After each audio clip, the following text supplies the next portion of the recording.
আমরা দেখে নিই যে রিড কোয়েরি ইন্ডেক্সিং ছাড়া কিভাবে এক্সিকিউট হয়। সো যখন আমি ধরা যাক একজন ইউজার একটা কোয়েরি এক্সিকিউশন চালাইলো।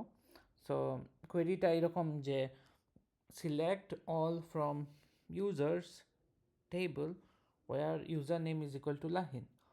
সো যখন এই কোয়েরিটা ডাটাবেস ইঞ্জিনে চলে আসবে, ডাটাবেস ইঞ্জিনে আমরা দেখতেছি অনেক কম্পোনেন্ট আছে, page filtering, buffer pool. So আমরা এটা বুঝতে যাব এখন। সো যখন কোয়েরিটা আমার প্রথমে পেজ ফিল্টারিংয়ে আসবে, পেজ ফিল্টারিং একটা কম্পোনেন্ট যার মূলত দুইটা কাজ থাকে।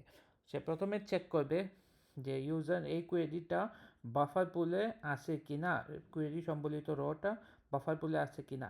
বাফার পুলে থাকলে সে পেজ ফিল্টারিংয়ে দিয়ে দিবে, বাফার পুলে থাকলে সে রিটার্ন করে দিবে ইউজারকে। এখন ধরা যাক সেই ইউজার নেম লাহিন সম্বলিত ডাটাটা মানে রটা নাই বাফার পুলে। সো বাফার পুল পাঠিয়ে দিবে response not found in the buffer pool.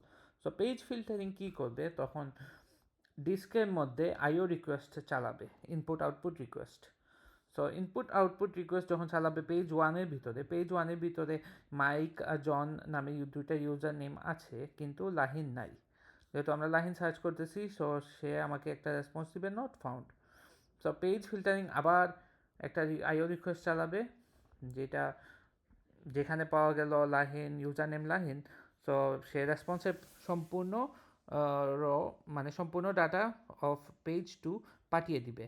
So page filtering সেই সম্পূর্ণ ডাটাটা বাফার পুলে ক্যাশ করে দিবে। সো বাফার পুল তারপর সেই স্পেসিফিক যার ইউজার নেম লাহিন, সেটা তার ক্লায়েন্টকে মানে ইউজারকে পাঠিয়ে দিবে সেই সম্পূর্ণ রটা।